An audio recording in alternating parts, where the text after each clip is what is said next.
chick stories, conscious, heartfelt, inspiring, creative. Today we have a very special guest, but more than special, he's very unique.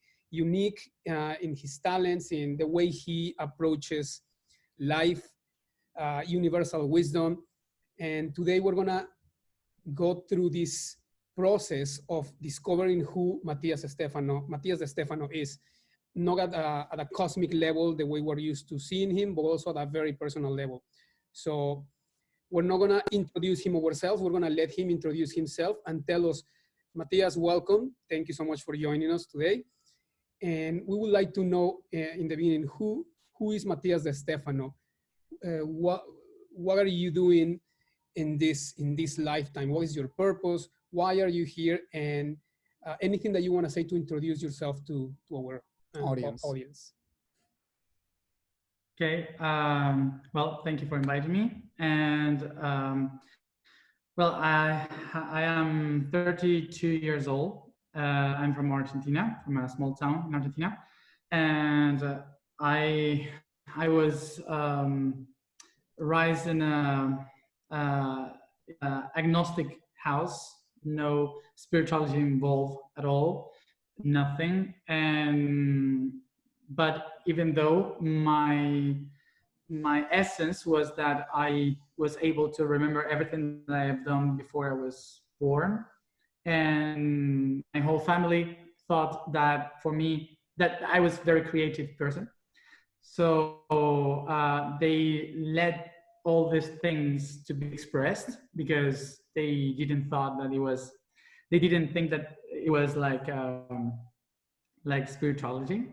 So for me, was something that helped me to understand what was my mission, my purpose, and never shut up and express everything that was inside of me.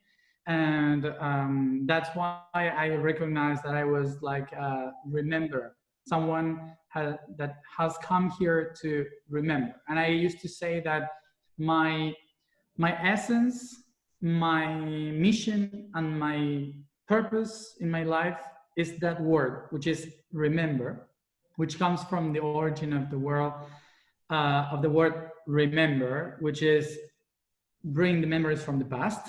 That's something that we all know. So I started to remember everything that I have done, not only in past lives, but also in the meantime, in the universe. And then the second meaning of remember is to put all the members together, which is remember. Put all the members together means to reunite again all the things that we have separated in the universe, and we don't understand that they are the same, that they are all connected. So my mission is to put all those things connected by education, helping others to remember too, and by going around the planet and try to connect all these memories of the consciousness of the planet.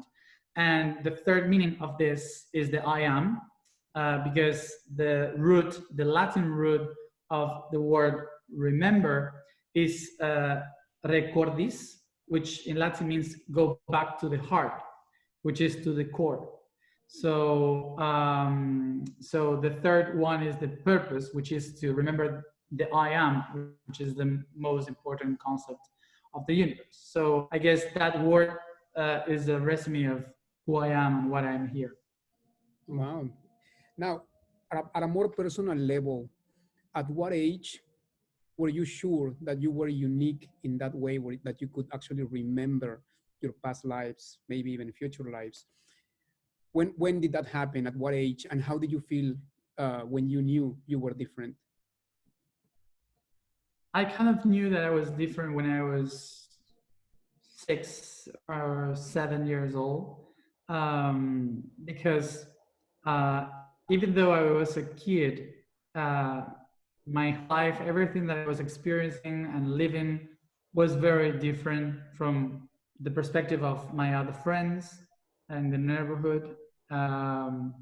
They saw the world in a very human way, and I couldn't. I had another invisible friends that taught me about emotions, about realities, about nature, about how to treat other humans.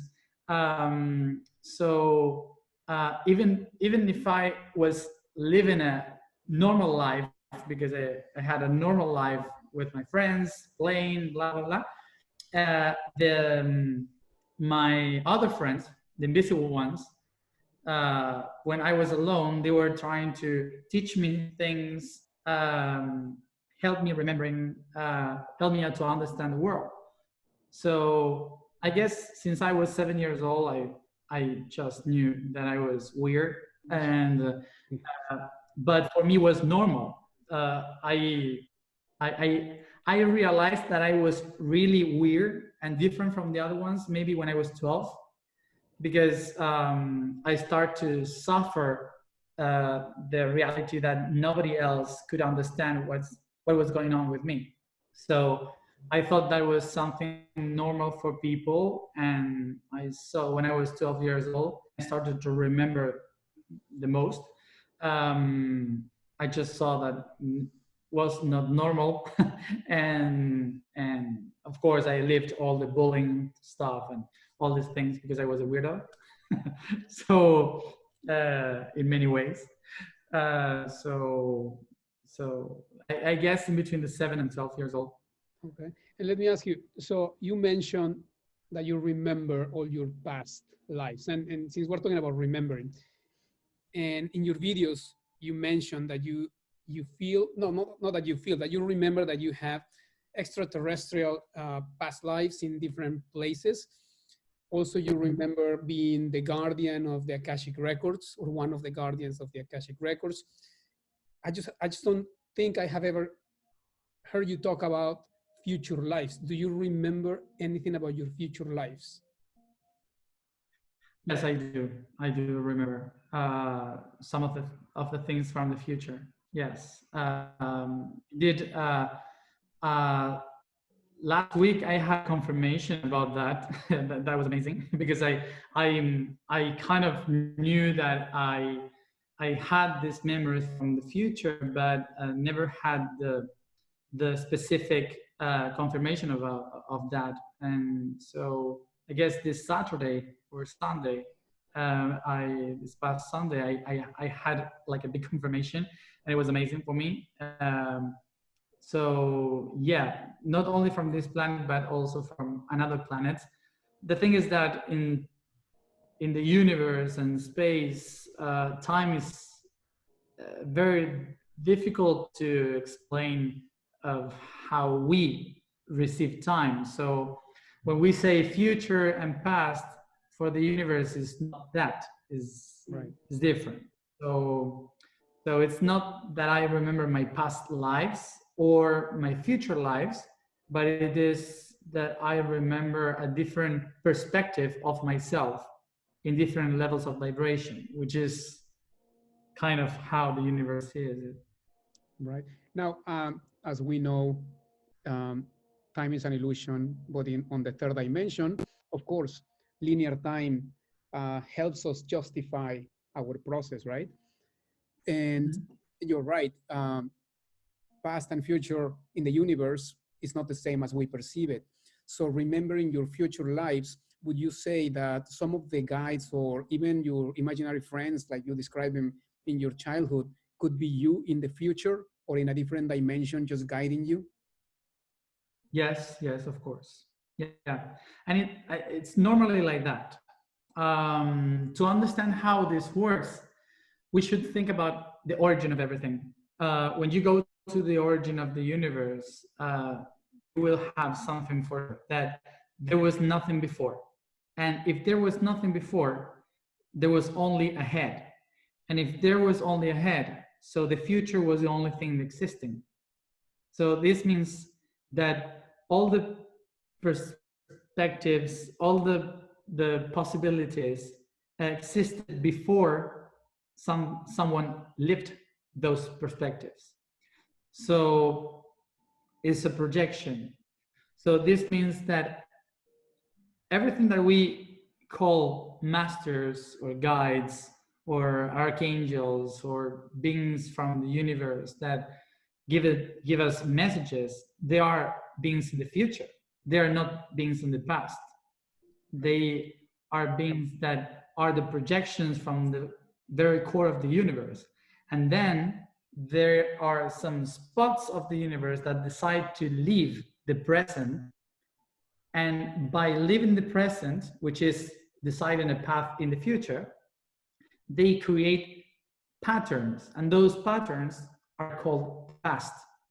So that's why the past is the last thing that you create in the universe. Is the last thing on being created. But now we are in the past, so that's why we are looking for the present to live here and now, because that's the only way you can go to the future. So it's like going back to the future. It's like the movie. So it's something like that. So that's why all the voices that guide us to the future are the voices of the origin. So that's why every guide, everybody is talking to us from another higher level of consciousness, usually are talking to us from the future. I see. I see. At what point do you feel like this humanity will integrate their present self with this future version of themselves? And instead of calling them guides, at what point are we going to realize that these future beings are really us? Or do you think humanity is ready to acknowledge these beings as us? Or is it best to just think that they are beings outside of us guiding us? And what is the relationship between the guides and us? Well, it's depending on the level of consciousness that someone has, and believing that they are separated is not bad. It's like saying, for example, in a quantum level of reality, I don't exist. I'm just the perspective of atoms, molecules, particles of carbon, oxygen, nitrogen. I'm just a projection of minerals, and you are the same. So we don't exist. We are not even talking. So in that level of consciousness. Right. But in order to understand the mind of the universe, those atoms decided to create themselves in different perspectives so they could see each other. So that's why we exist. So the other beings in other dimensions is the same. It's us separated in many beings. So if we go to the basis of everything, nothing really exists. But because we exist, we need to understand the separations. So this is like an endless circle paradox of saying, yeah, it's a paradox. It's a paradox of saying they don't exist. Yeah, they don't exist. But I talk to them. Yeah, because they exist. So it's like, why? So what's the truth? I don't know. Yeah, and I don't care. Yeah, yeah. And I believe that God exists in that paradox. Yeah, exactly. So why does God exist? Because we believe that he exists. It's not because he exists per se. So, but also it exists even if we don't exist. But the concept of God wouldn't exist if we exist. So this is a chaos. So the thing is that the point is the unity. When you go to the I am, the concept of the I am. So the thing is that we still are animals. We are not even real humans yet. We are still trying to survive. That's the problem.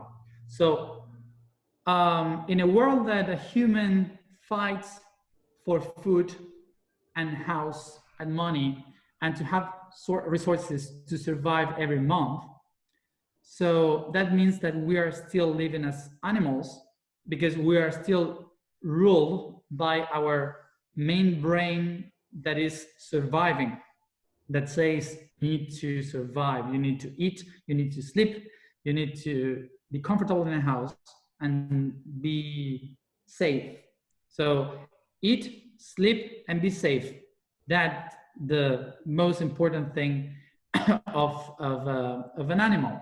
And of course, the last one is to reproduce, to transcend.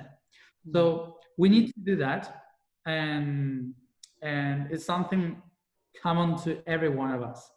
So the thing is that this is the concept of the I. So this means that I need to survive. I have to survive. I have things I must do. It's always I do, I must, I have to. It's like that. Okay, it's surviving. So it's a process of evolution. So when you reach the I am, it's different because I don't have to eat. I am my food. I am my sleep. I am my universe. I am my safe. So when you recognize that, you recognize that everything outside is yourself too. It's just a part of yourself, a projection. So even though you know that, you will respect other beings existing, because you won't say that tree doesn't exist or that person doesn't exist, my mom doesn't exist, the world doesn't exist because I know what I am. You will say, I know that they exist, but I know that they are just a part of myself. So that process would take a lot of time in evolution. We just have, I don't know, 200,000 years as humans in this planet is nothing. It's like this in time. So we need more time to understand what is the concept of I am. And then we need to practice it. And then we need to feel it. And then we need to be. So it will take a while, but it's good to be speaking about this. Yes. So let me ask you, let me see if I understand. So the concept of oneness, I am one with everything and everything is one with me. That's what's gonna catapult us to the next level or to even call ourselves human. Yeah. Mm-hmm. Pretty much. The concept of I am take humans to another level. Take us from the concept of an animal that is moving and trying to survive to a self-aware being that realized he is part of animal, plants, minerals, world, universe, atoms, spiritual, everything, and even though enjoy being that. Right. So recognizing it, but now question: when you say, of course, this is on the third dimension at a third dimensional level and fear-based survival emotions that we have. So would you say that this goes away on the fourth dimension or until the fifth dimension, that this survival mode goes away? The survival mode goes until the fifth dimension mostly, but not the whole fifth dimension. The fifth dimension is just like another perspective of reality. So it means that to make it more clear of how it works, we can think about the third dimension as a triangle. Okay, so you have a triangle, and this triangle, the most common triangle for us, mom, dad, myself. Okay, it's like the most common, so we all know how it works. So mom, dad, me. That's also called positive, negative, neutral. Okay, or proton, electron, neutron, whatever you want to call it. But this is the Holy Trinity, we all call. So the Holy Trinity that we are is here in the third dimension. So that means that we need three aspects, which is wide, depth, and height, to move and to understand our reality, and that we need past, present, and future, three in space, three in time, so we can understand our reality. So that's why we are base 3. We are a triangle. So we understand the universe in 3 shapes. That's why we call it the Holy Trinity. But what happened?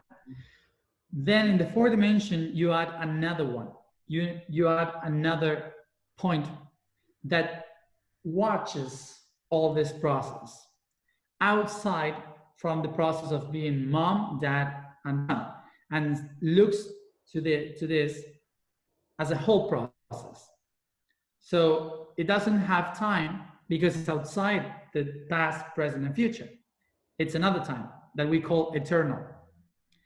And it's outside the space, which is depth, high, and wide. And we call it that ether. Okay, so ether and eternal is the same. So it's the space and time for the 4th dimension. So that's why we have the triangle, and then we put another one and we have a square. Okay, this square is our reality, but from another perspective. So this means that everything that happens here is exactly the same in the 4th dimension, but without time or space. So what does it mean? That anyone that goes to the 4th dimension is trapped eternally in what he is. And that's the idea that we have of hell, of heaven, going to an eternal, huh? The limbo. Yeah, it's like this place. But then when you have the 4 base square, you connect them in the high point with a 5th dot, and you create a pyramid. Okay, so that's the 5th dimension. And what's the 5th dimension? When you go outside time and outside space, and you can understand the logic of the eternal that you have become. That this eternity is conditioned by something that you have felt and you have been in the 3rd dimension. So from the high level of consciousness in the 5th dimension, you can see yourself and become the master and the guide of yourself in the 3rd dimension, because you can see everything. You can see the whole purpose. That's why most of the people say we have to go to the 5th dimension.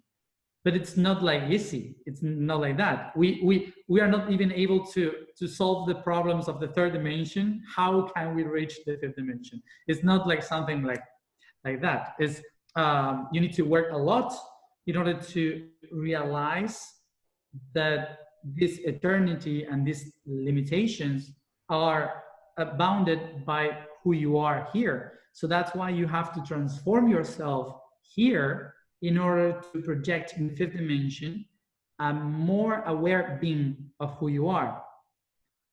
And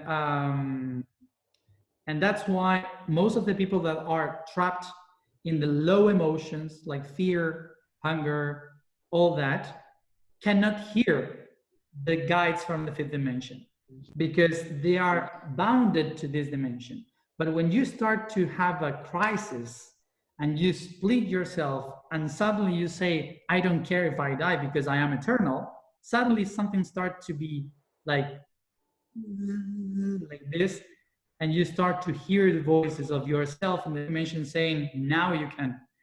So that's why you need to break the limitations in order to hear your guide, the 5th dimension. Guide, internal guidance, basically. So when you say that you, Matias, have actually transformed that part of you that has transcended to the 5th dimension, and this is why you are able to receive or access or retrieve this information, because you have already done that work. When you have remember every time you died and you are still here, suddenly death is not much a problem. so suddenly you become an eternal being. And even though you are in limitations, and I know I'm limited because I'm here, and even though that It's not a belief for me that I am eternal. I know it. I know it. It's different. I Right. don't believe in God. I am a part of it. And I don't even call it God. I call it I am. Yeah. So, so when you, and I recognize my limitations, and I know that my limitations are tools. I don't try to escape from them. I try to learn from them and use them, because I came here for a purpose and I have these tools, so I have to learn how to use it. Absolutely. So I know that I am eternal. So why to run to get eternity if I am already eternity? So because of those memories, I'm not much afraid of things, and constantly, whenever there is a problem, in 5 minutes there is a solution, because I just am open to whatever, because I know it's eternity. So that's why I was able to listen to my fifth dimension, to remember more, to flow in the reality, because I have been in many death situations in this life. There's many stories that I don't usually speak about. Like, I don't know, I almost died in Antarctica, I almost died in Scotland, I almost died in Tibet, I was kidnapped in Paraguay, almost dead too. Uh, Everything happened. And I was always like, okay, that was fun. my friends says, usually they say, you should have a trauma. But Right, yeah. no, for me, it's another story. Let me ask you, so who are your guides on Earth? Who do you go for advice? Who guides you here? Humans? Yeah. Are there any? Oh, yeah. Usually my friends. Yeah. Friends Usually at your level in that sense of your consciousness, or just friends as in your childhood friends, or just people you meet? Yeah, no. I don't know. Well, we have different levels, of course, but some of the sometimes the wisdom that I have from the universe is not the same wisdom that you should have in emotions, for example. So, of course, I have friends that know much more about emotions than me, and maybe I know how emotions were created, but I don't know how to handle them. You know. Um, So you are open to listen so to your friends or to people when it comes to more of a human experience and emotions and stuff like that. You're open to listen to them. constantly, and I am always open to learn, because this is what the universe is about, is not to have the knowledge, is to learn every day something new. So uh, so I learn from everyone. When I need advice, I usually talk to my friends. Not, I don't go to masters. I don't. I don't even know the names of the masters sometimes. Who comes to mind when you say I come to, who comes to mind first when you think I need advice, I need to go to who? Well, I usually go to Laura, that was writing to you. I usually go to her. Is she your family member? Sometimes, huh? Is she your family member? No, from classroom mate, Oh, from school. Yeah, so usually her or some other friends. Yeah, but I, I I didn't usually go uh, to someone, or to someone that I think knows more than me, uh, but someone that has a different perspective from me. absolutely. That's, yeah. Let me ask you, during this time, the whole COVID and whatever, uh, people are saying, oh, what's next is the UFOs coming, extraterrestrial beings coming, and that's like what the next thing, and that's what, and people are joking about it too much. And sometimes behind every joke there is some truth. So my question is, at what point do you feel, or do you think these extraterrestrial beings that are here already will make themselves very obviously present to humanity, and we're going to start living more in a communion with them? I think in 2000 years ahead, maybe. Maybe. Um, we have so much to learn. We still think about aliens like aliens. Like a threat. That's a problem. Right. You know, it's well, you live in the States, you know how it's been to trade, like to be treated like an alien. Right. No, alien means someone that is not from here. Right. And we humans don't even understand that all humans are from here. So that's even a problem. So if we still are dealing with this concept of this land is mine and you cannot come, and you are an alien from this land, or you are from another race or another sexual orientation, or another culture, religion, I don't know, beliefs, whatever. So imagine someone from outside the planet. So sometimes we don't even stun our own family. Imagine someone from. So, yeah, they've been observing us from the very beginning. They know how we are. They are here, but they cannot help us. They just can give us some advices, but they are not Jesus. The problem is that many of the people that believes in the New Age believes of aliens like Christians people believed in Jesus, or Muslims believe in Muhammad. And they are not prophets. They are not saviors. They are family, and they all have also their mistakes, and they are just looking into us. Most of the alien beings look into us like if we are seeds, not humans, not even humans, like if we are seeds. So for most of them, we are like a greenhouse where they take care of all the seeds and baby plants that are trying to be something. So and they just allow us to grow. Yes, I used to compare it with that, because it's something that helps us to understand that we are a plant, and a plant cannot understand the agriculture. Cannot. She needs water, salt, minerals, and sun. That's it. Like we do.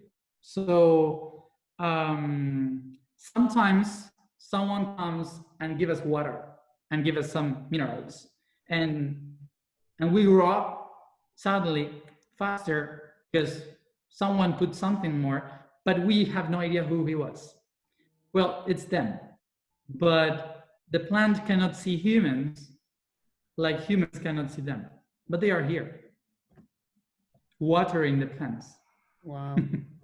So question, how does all this information serves you or affects you? I mean, because it could be maybe, and you tell me, overwhelming to have all this information, and do you get frustrated at a personal level and say, my God, too much information. It's too much. Up until what point is just too much? And how does this affect your actual human life to know all these things and not being able to do as much as you wish? Or does it affect it? Well, I usually do everything that I want to do. I don't. I'm not. I don't prohibit myself to do what I want to do. Of course, when I have a mission to do, I have to do it, because when I don't do it, everything goes wrong. so so I do it, but of course it's frustrating because as a human, it's very difficult to have all the perspectives of the 360 degrees of the sphere. It's difficult to have it, to understand it. So so of course I get frustrated because it's like, you know, I've been working with this mission that I'm doing now. I've been working with this 12,000 years, and of course 12,000 years is nothing for the soul, but for the body it's like, whoa, too much time. So every time that something is not like perfect, like when you see news and you see how humanity is, and you see and you say, oh my God, 12,000 years and we are the same, we are still doing this. It's like we when we are going to learn, you know. We have been given many tools, different tools to see if we do it in different way with different tools, and with every tool we do exactly the same. So so that's frustrating. That's frustrating. And not only looking into humans, but also when you look in the mirror and you say, oh my God, I am I am one, and I'm screwing it up too. So That's good. So so yeah, it's frustrating not only looking outside, but also looking how, if you are here after 12,000 years, it's because you are also doing the same. So, So what is your process? Let me ask you, what is your process when you, because, okay, so this morning I was watching a video of Michael Jordan, and you know, when you think of Michael Jordan, you think of this star, and all you can think of is how perfect he is when, or he was when he played, and how he defied gravity. So all you see is the perfection of what he did. But then he starts to talk about the process, and he starts to say that nobody ever saw the time he put into practice, and the pain that he went through. What is it that you went through personally that you can speak about now? Because all we see about you is this greatness and this master that talks about the universe. But how was your process, or at what point did you feel like maybe to give up, or maybe to be like, oh, screw it, I want to do something else? Or what were those challenges that you have during your process? well, I guess that every month I have that. Every month I say, screw it, I do something else. But it just takes 5 minutes for me to go back to the problem is that I am, of course, I'm very connected to the spiritual world, but I don't consider myself a spiritual person. I am not. I don't used to meditate. I don't used to talk with my guides. I don't search or look for answers. I'm just open to whatever it's going to happen. I just flow with the cosmos, with the universe, and my process, my process usually when I was younger, my process was to get frustrated and well, mad, frustrated, sad, go through all the emotions, and then start to write about it, and then paint maps. And while I paint maps, it's like looking everything from above, like a different perspective. And when I was able to look it from another perspective, like from high perspective, and watch the world like very tiny, and how the whole city is on the trace brush, it's like it's fun. So let's get fun with this. So every period of time, this process was shorter. Like when I was younger, it maybe took a month, then it took a week, then it took hours, and now it takes minutes. But the process was very, very heavy. I suffer a lot. I lose my path many times, and I push myself to do initiatic paths once and again. Every time when I lose my path, when I lose my connection, I force myself to make a path to go to some place and just walk with no expectations and wait for the signs. And I'm used to that way because the universe talks to me really fast. I'm open to it, so it talks really fast. And so that's why when I get to that process, I let it feel. I don't go against it. Because I know that the universe works with energy, and emotions are energy. So sometimes you need to be sad or frustrated to recharge energy. It's like going to sleep. So just when you understand, when you start to understand that this is a process of energy, so instead of falling to the depression, you use it to push yourself. It's like when you want to jump, like Michael Jordan, to jump higher, you have to go down. Right. To impulse yourself once again. Yeah. So it's something like that. It's like energy. Do you have any fears, anything that bothers you, anything that makes you tremble, makes you uncomfortable, that you still consider that you haven't integrated? I have mostly two things. One of them is to be alone, and that loneliness is not only about persons, because I love to be alone. But when you remember how is the universe, and suddenly you connect with the memory of the void, you just realize that nothing exists and that you are alone, that the mind is alone, and there's only one. And the perception of oneness as a human is beautiful, because you feel, oh, I'm connected to everything. The conception of oneness from the cosmos is like, oh my God, there's nothing else but me. So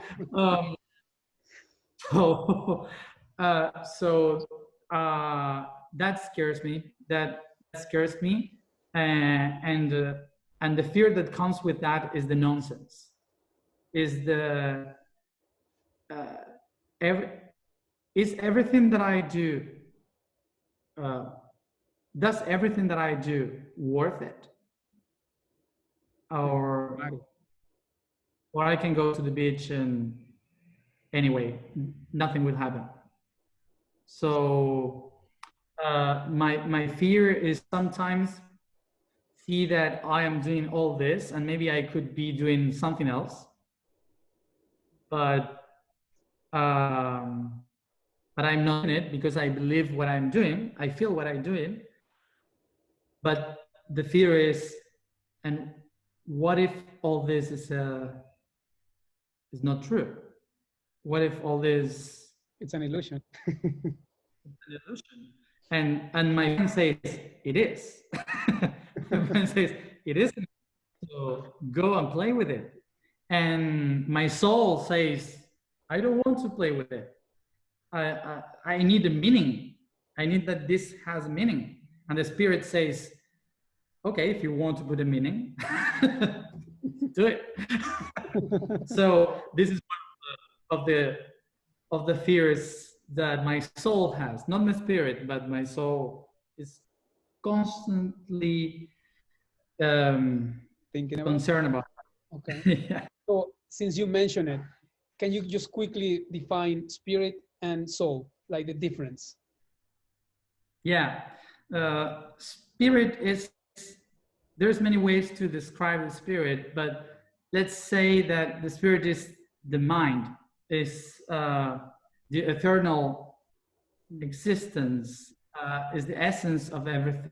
And the soul is the emotion and the energy that moves through the everything.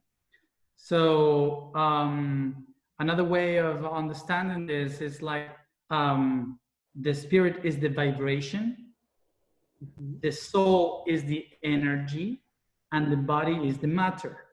So in such a way to define it, they are the same in different states, like water that is in solid, ice, liquid, and gas. It's just one thing in different States. in different three aspects. Okay. So now, on another personal level, when you say that you are feared to be alone, but not in the company of other people, have you ever been married? Is it the same for you to date as it is for anyone else? Or you look at the woman and say, we're one, so really I'm dating myself? Or what goes in your mind when you date someone, for instance? Or what do you look for in a woman? Worried in this life, married in this life, you mean? Right. Sure. No, I wasn't. I was not married, and I think I won't be. This no. That's not for me. That's not for me. But yeah, of course, I have couples, of course. Yeah, and relationships like any other, with the same problems. Maybe a little bit weird, but. What's a problem you have in a relationship that is, basically mostly yours? Well, sometimes I start to channel and talk in another languages, and those problems, it's not common in a couple. So, You mean when you are asleep? No, not only sleep. And my first couple was started to channel and beings that were attacking us when we were 20. So Wow. So those are complicated things that. That's hilarious. Weird relationship. No, I bet. I went once on a date, and we also do channeling and stuff like that. And as I'm having tea with this girl, I felt her father coming into my body and speaking to her. So it ended up on a channeling session more than a date. So I know what you're saying. So it's interesting. Those things happen. Yeah. So let me ask you. Go ahead. No. The same. No, I understand, because I was asleep, with this person I was seeing, and in the morning she was like, "Oh, by the way, you were speaking this alien language while you were asleep. What were you saying?" Of course, I have no recollection, and say, "Yeah, every time I stay here, you start speaking like a language, and you start moving your body. Your body moves and does all these mudras." And the good thing is that she would do the same. She's into this type of life, right?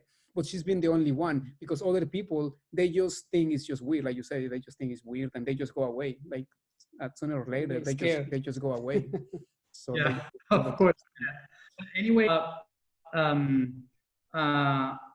one of the things that I try to do is, even if everyone around me kind of goes not pushed by drowned to the to this reality and this world, and all the people around me somehow end up or channeling or feeling or remembering or whatever. All my friends, all the people that I met, and the couples that I choose were not spiritual. They were not in the same path that I was. Right. many of them even were atheists, or they didn't believe in this, or they believed in this, but like not very in touch with that. So because I think that one of the good things of having friends and a relation is to be able to enjoy different aspects and not only constantly what you are. And of course, for me, it was more nourishing to have context without all these situations than in these situations. But somehow, with the time, they all end up with. So you basically activated something within them at some point. At some point, it was in them. You were just sort of the activator to that. Yeah, of course, yeah. So somehow, sometimes they start to ask, "What is this and what is that?" And I say, "Oh, let's talk about food or something else." The weather. That's amazing. Because so, do you believe that this concept, Starseed? Do you believe that there are indeed, in fact, beings that are here on Earth at this time doing certain work, and some of these beings, one of their gifts or purpose is to activate those gifts within other people? Yes, of course, yes. I consider that every one of us are starseeds, but some of them are very old, and some of them have come here thousands and even billions of years ago. So they are so used to the world and so bounded to it that they don't remember they are, or they remember they are, but they are very connected to the planet. And there are another ones that are very new starseeds, and those are the ones that by the presence they activate the presence of others. And once I met one of them, he was 2 years old or 3, yes. I was 24. Yeah, I guess I was 24, and I was in a gathering, and her mother came to me and said, he brought me here.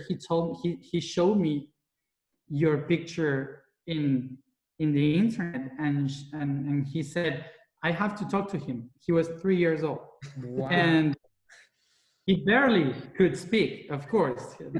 He was learning, of course. He came to me and he never called me by my name, Matias. He called me by my higher name, Gan. And he said to me, Gan, I came here because I need to ask you something, because nobody understands what I came to do. And I don't know how to explain them what I have come to do. So we had this meeting with him. He came to activate the seeds of the star seeds that are slept for thousands, that have been sleeping for thousands of years in this planet, and he came to activate some of them. But he was 3 years old and he wanted to do it fast. And so I said, well, you first have to realize that you are a kid, and that your body, not even a kid. Yeah.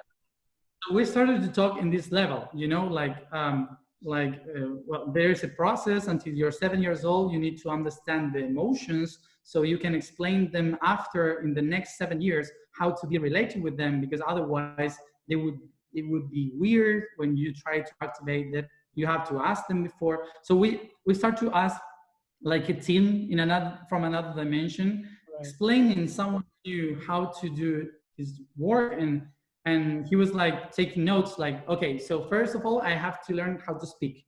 Then I have to learn how to speak properly. So it was really fun, but his soul was really big. He was like 7 meters high. but of course, his mom didn't see it. But What you did? Was he from Argentina as well? Yeah, he was from Argentina. Okay. Mm-hmm. Let me ask you. So since we're talking about also, you mentioned dreams also. What are dreams? And do you dream vividly? Do you receive information during your dreams? And what are dreams? No, some periods. Sometimes I dream a lot, and mostly I don't dream. I receive the information when I'm walking or going around, or I have a lot of friends that writes to me and say, I dreamed this. so I said, okay, I take notes. So because I don't usually dream much. I'm like constantly dreaming when I am awake. So what is the dream? Is the reality that you live in the fourth dimension. You have different ways to understand how this works. A dream is just an impulse of your brain trying to understand an idea that is outside your limitations.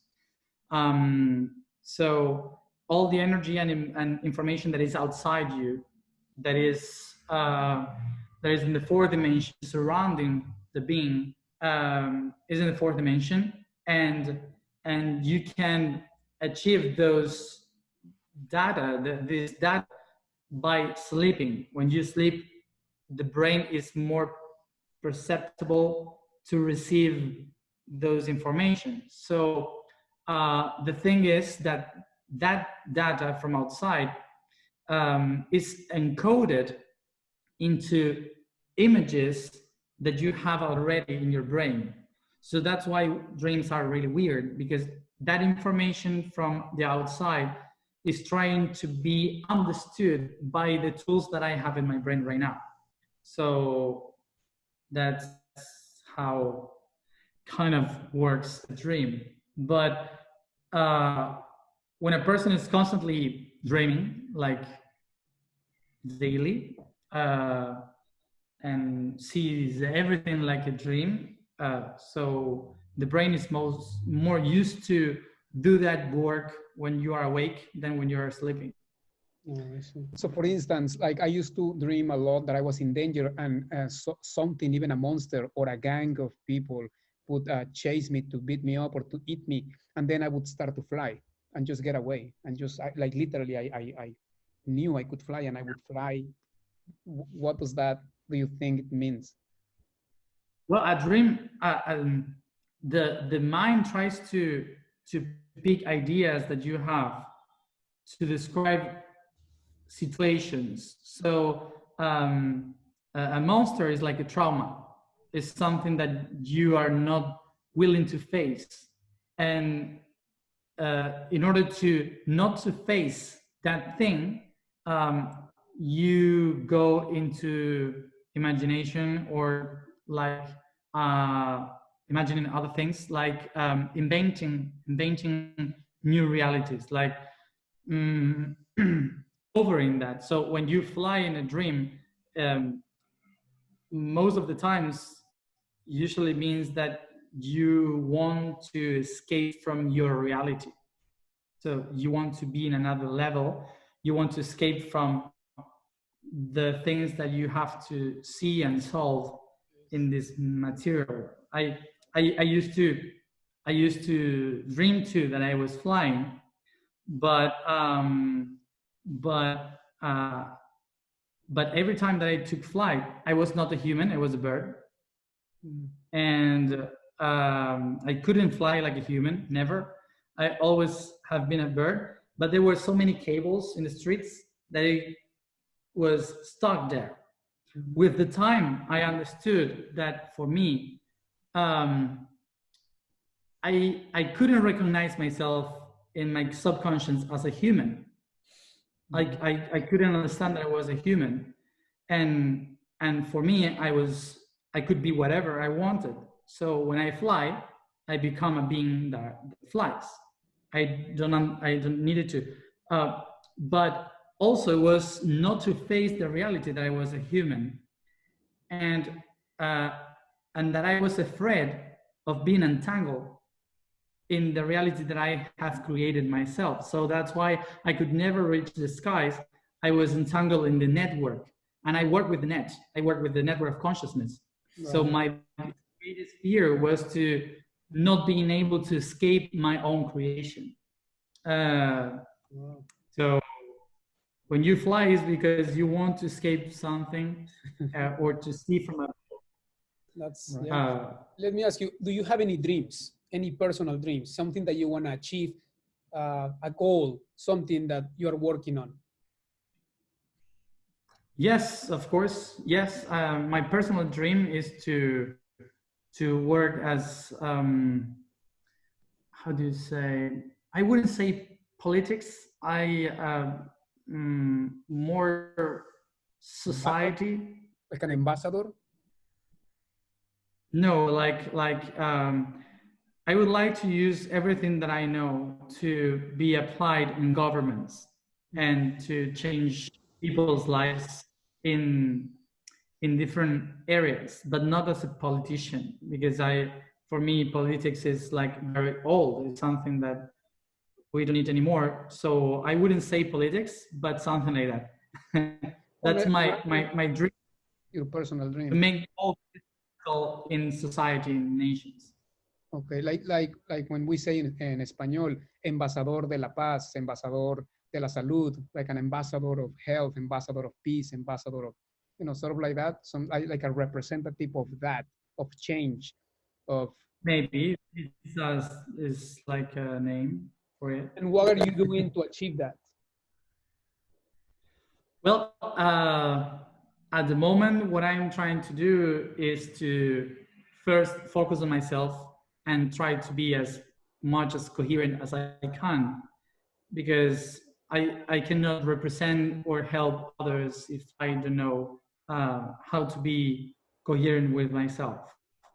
So I guess all this part of my life with the projects of I Am and all that is to, in one hand, is to work myself constantly, and in the other hand is to create this big network of people that are willing to help in that change.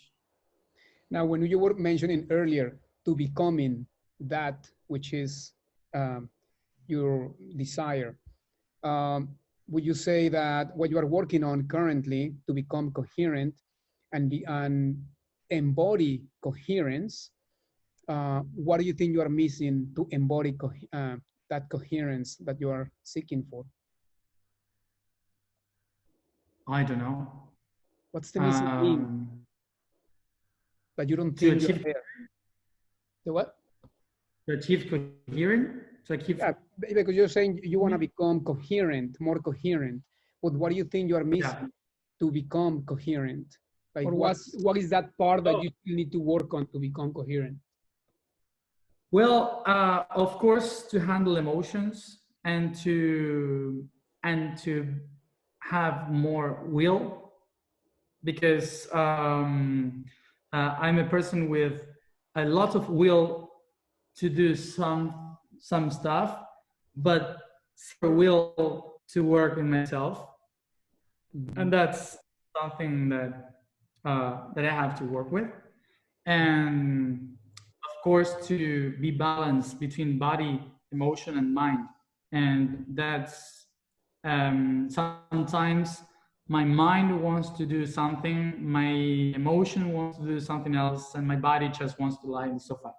And so I'm trying to work to be coherent with the three of them. Okay. Yeah. One question I've been wanting to ask you, and we're about to finish. What is the most important or impactful message you have received that you have given to humanity in all this time that you have received information? Or one most important that you consider? Well, I guess something that is not spiritual, but at the same time it is, which is that we humans are not beings living on Earth, but that we are just the evolutionary expression of Earth, that we are the, how do you say it, the biological expression, the physical proof that the planet is thinking about herself. And something that I usually speak and share with everyone is that the reason why every culture exists, every nation, every philosophy, science, religions, beliefs, everything that we have created, spirituality, everything, it's not because humans are special. It's because humans are the neurons of the brain of the planet. So it's the planet thinking, and the planet is the one that achieved the evolution to think about itself, and that's why we are here. It's not because we are special, it's because we are cells of coherence, of consciousness. So that it's not, for me, it's like thinking about a body and not beings living on a rock, but we are an organism. And sometimes we forget that we are part of this organism and that we have a reason why we are here. And the reason why we are here is because we are the neurons creating thoughts, creating ideas. And the cell that we call Earth is thinking. And we are the proof that she is thinking. And that's why we need to be coherent with the planet, because our thoughts are the thoughts of the planet. So why are humans then destroying the environment? And you know, well, the same way that maybe you go to a bar and ask for Coca-Cola. It's a conscious decision. I mean, because we are the consciousness, or the neurons, and a thought of Mother Earth. Why would Earth produce those thoughts? I don't know if I'm trying to explain myself, but I understand what you're meaning. But that's the same example. You know that alcohol will hurt your liver. You know that eating fast food will hurt your stomach or your body. Some people knows that smoking is bad, but even though we do it anyway. Why? Because we don't really know about the consequences in each one of the cells of our body of the things that we do to our body. And we usually believe in Earth like if she is a god, a goddess, and knows everything. And no, she's a baby of 3 years old that she's learning to speak. And that's why we are here. She's playing. She's not for the universe, she's not the great goddess that sometimes we used to believe in. She's in process of evolution like we are. And of course, we have bad thoughts sometimes, good thinkings. So sometimes we love, sometimes we hate. And Earth is the same. And we are a reflection of her. So we are the conscious part, the thinking part of her.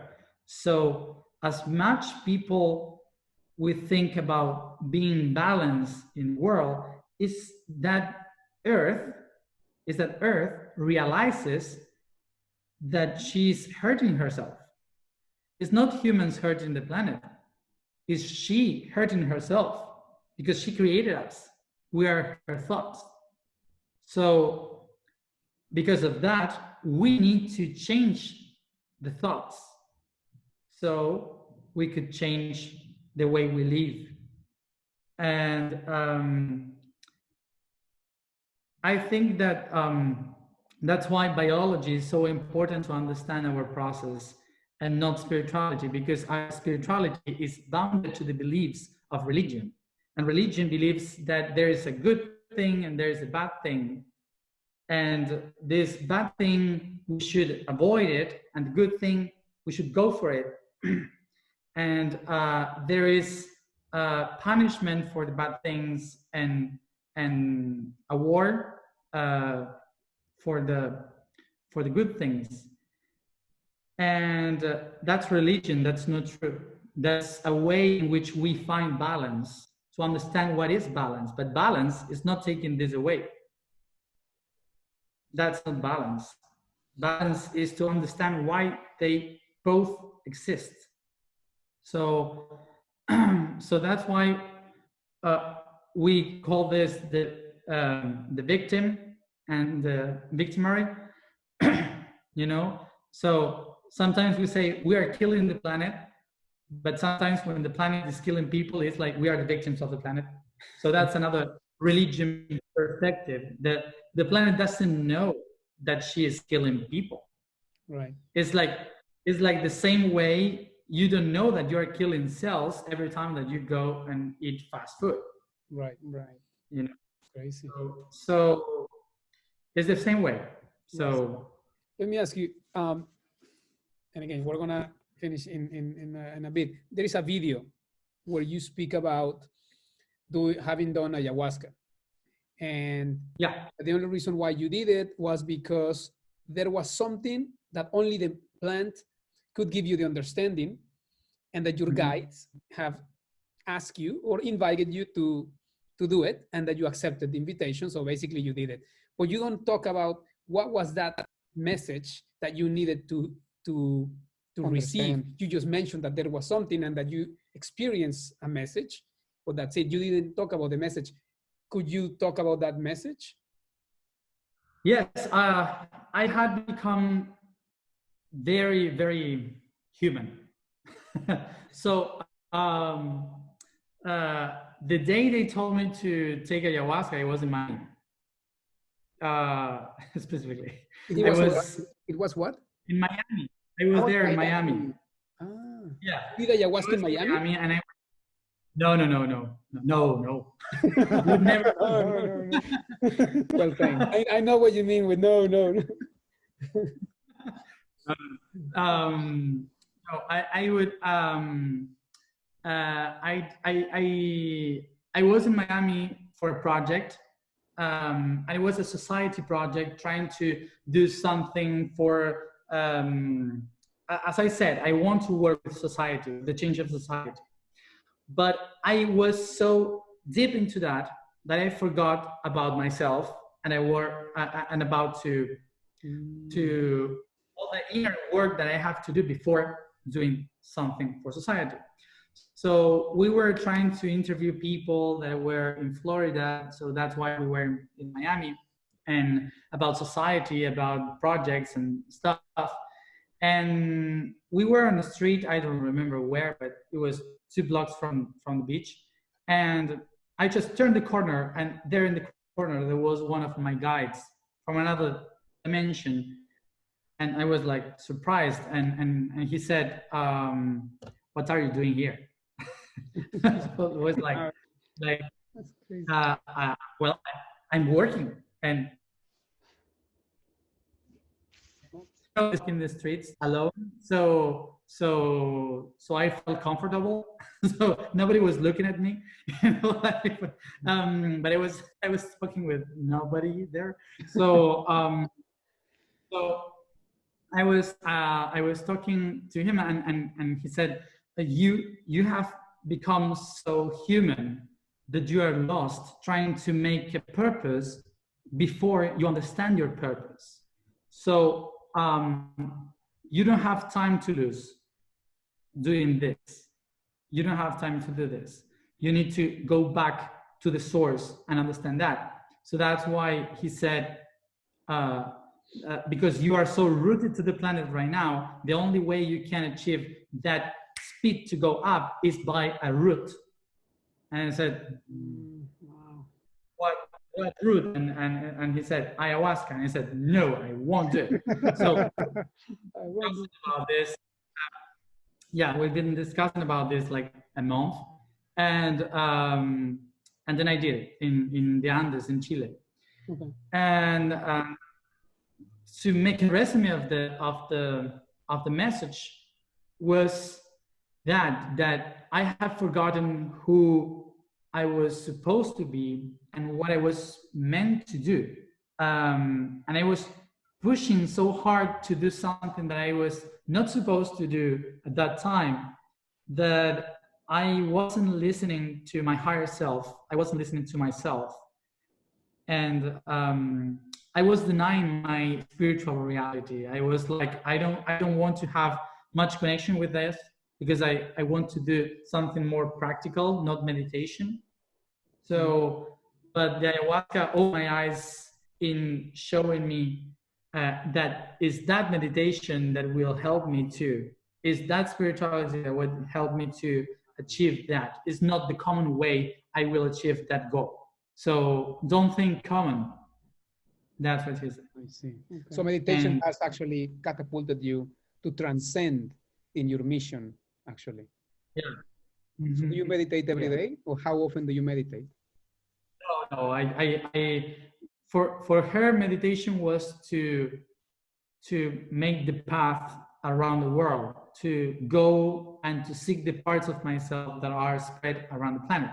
The last message I received in the ayahuasca was, you have to be in Mount Kailash.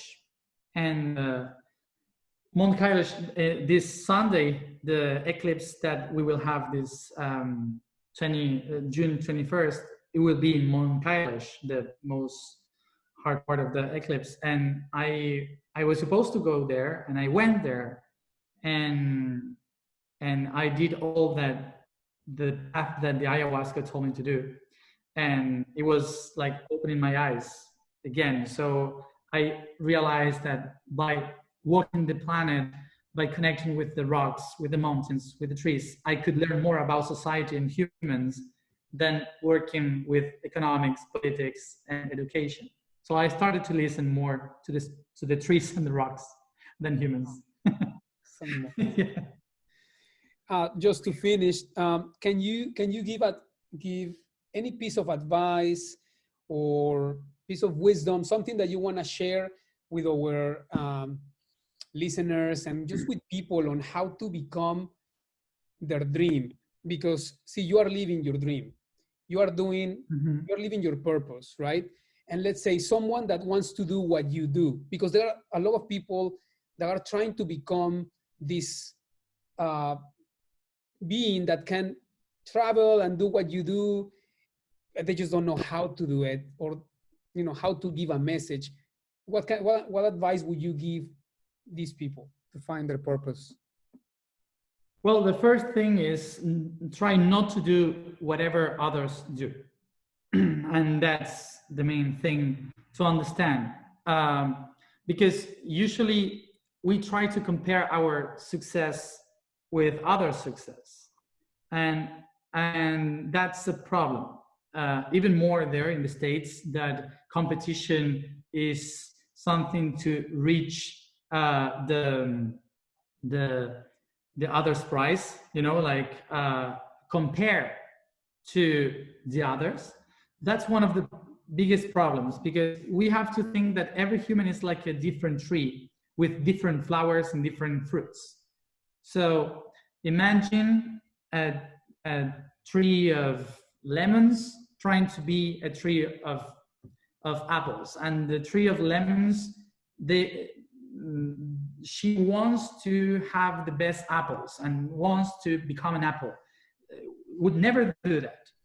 And if every tree of lemon tree wants to become an apple, we would never have good lemon juice. And this is an easy way to understand that we should not start to compare and to try to be like the others or do exactly like the others do, because each one of us has an own way and an own path to do it. For some people, you need to meditate every day. For some people, we don't meditate. For some people, it just comes For some other people, they need to work the whole life for it to come. For some people, the connection is through music. For some people, is through religion. So the first thing is that you need to go outside the box of beliefs, that in order to achieve that, you need to do step 1, step 2, step 3, you know, like that. Because that comes naturally when you naturally do what you are meant to do. And what you are meant to do is what makes you happy. And what makes you happy, of course, will give results for other people to be happy. It's natural. It's not about doing something that changes people's lives. It's to do something that changes your lives, your own life, and that will change the other's life. That's really easy. But if you don't know how to start with it, you have 3 steps that are easy, and you can work with that. In doesn't matter what you believe or what are your willings.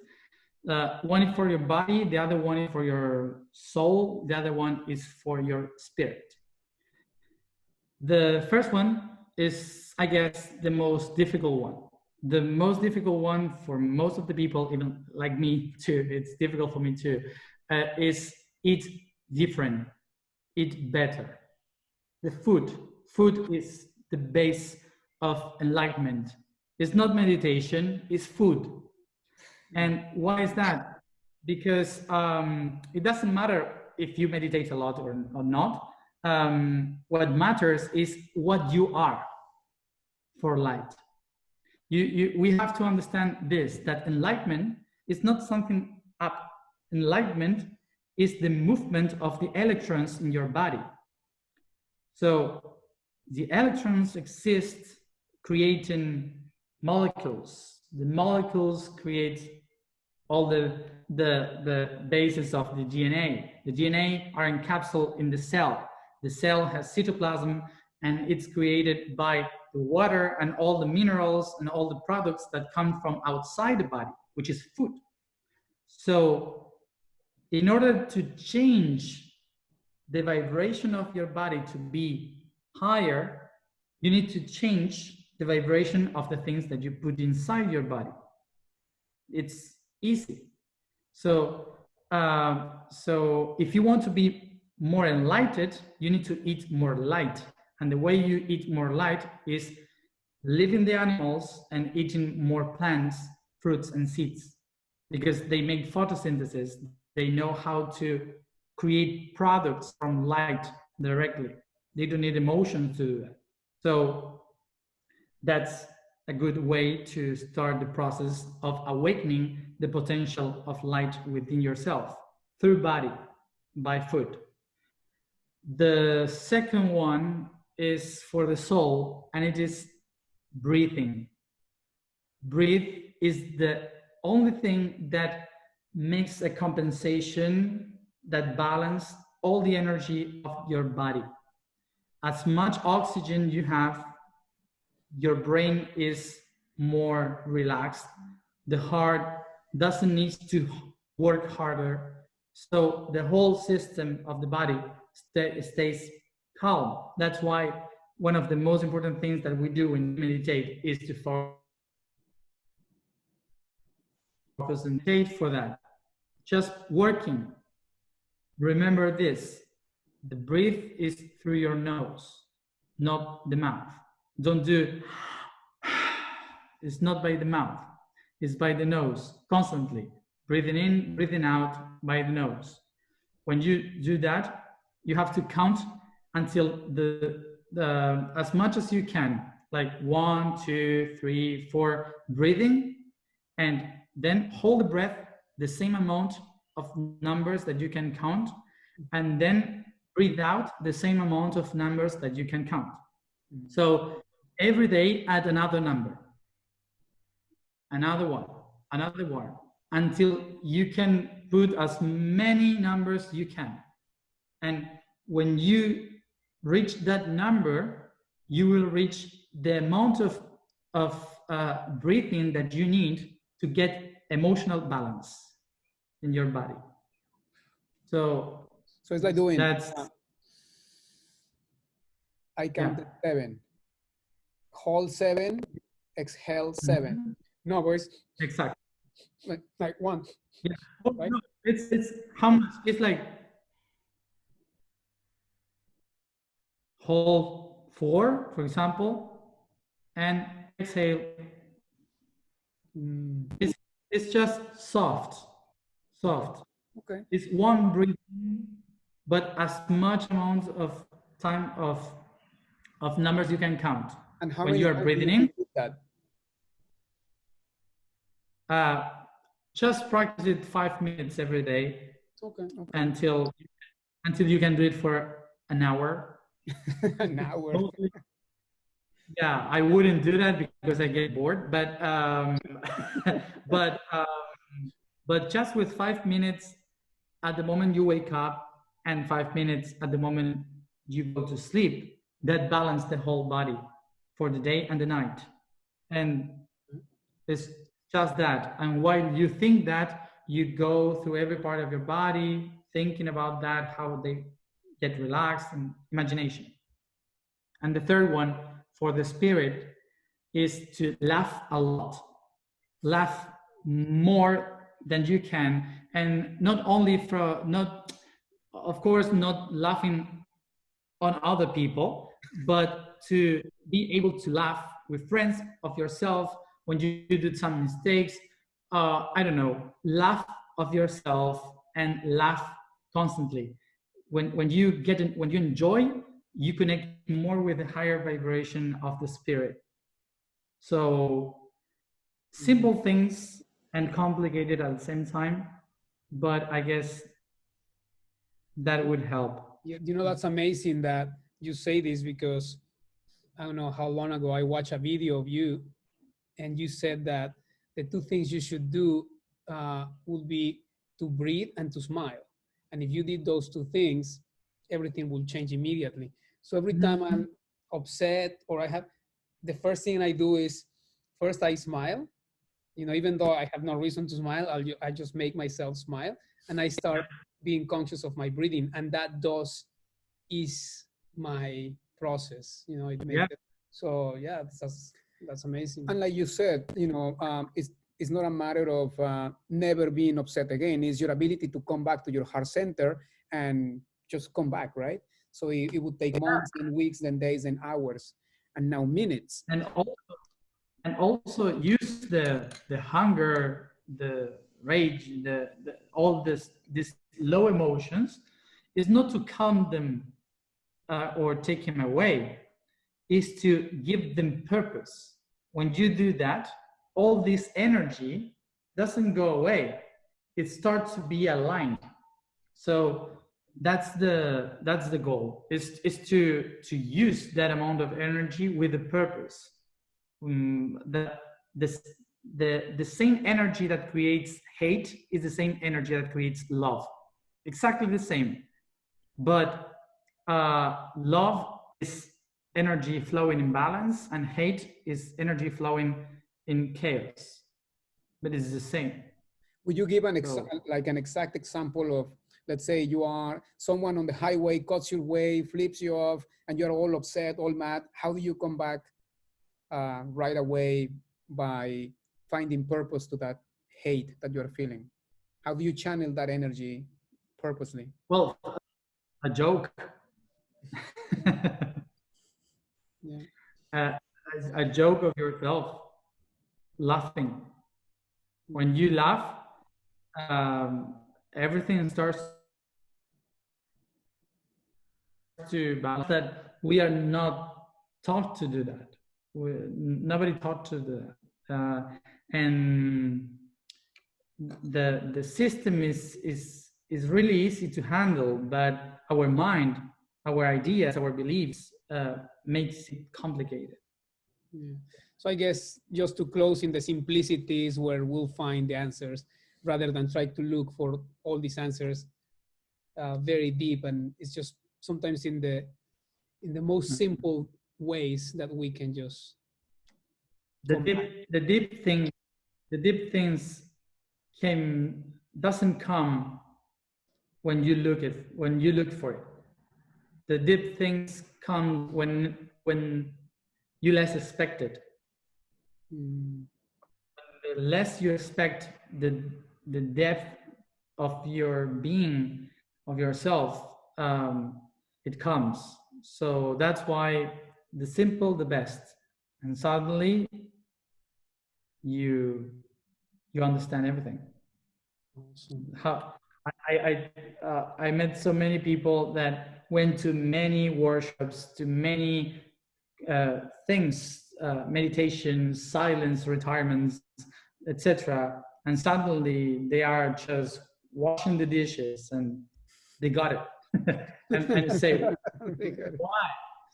why I spend so much money on doing all that, and suddenly I got enlightened in that moment, because all that path that you took was forming the moment, the specific moment when you get in a meditation without expecting anything. So that's why the meditation is when you don't search, you don't look for anything. So that's why when you achieve this moment of meditation without thinking about anything, no purpose at all, you got it. That's it. So you're saying that you should have no intention when you meditate? Because like I meditate every day and I set an intention, and my intention can be anything from, okay, I need to access information to know what my next step is for my evolution. And then I set that intention. So you would say that it's better to have. No, that helps. That helps because it's forming yourself to be prepared to receive the truth. It's like that. If it's not like, no, don't do anything, it will come. No, of course. For example, I don't meditate, but I risk my life going to the Mount Kailash, and I cannot breathe, and I almost die frozen there, and all that. And I was trying to survive, and suddenly I saw it. so everyone has his own tools, you know. It's like, but I wasn't expecting that, so it just comes at the moment that you less expect it. But if you don't do it, if you don't move, if you don't put an intention at first, your body is not used to it, so you have to get used to it. Oh, Matias, thank you so much for all your wisdom, for all the answers, for the simplicity of your beingness, on how you can make something so complex, make it sound so easy and so practical so people can live a better life. And thank you so much for the work that you are doing for yourself, first of all, and for humanity and for everyone, for the universe, because there is a ripple effect to everything that you do. And we're grateful because for us having this interview with you, it means that since everything is energy, everything is a frequency, somehow we were able to tune into your frequency. And somehow it also means that we are doing something right, because there is no other way we could have connected with you have we not been in that mode of service that we are. So for that, we're grateful. We acknowledge what you do. And hopefully we'll get the opportunity to continue these talks, these stories in the future once you are able.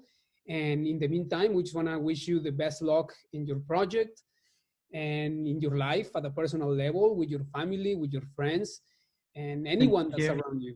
So, and of course, once you're able to travel, we would like to invite you to Miami to have we call it chic stories, just like you would know of like TED Talks. I don't know if you're familiar with TED Talks. So it's the same chic story. Yeah. It's our own version of that. And maybe it would be nice to have like a live version of what we just did, but live in Miami. And that would something maybe we can talk to Laura in the future when you are able to travel. But also we would like to receive information like when you go to Egypt, when you go to all these places, so we can join you personally, my brother and I, in these workshops we've seen on YouTube. You have a few. So please do include us in the list, and we'll be happy to join as well. Yeah. And thank you to our listeners. Thank you for everyone to tune in the Chick stories, and we'll be connecting with more stories, with more conscious, heartfelt, inspiring, and creative stories. Have a great time, and we'll see you the next time. Namaste.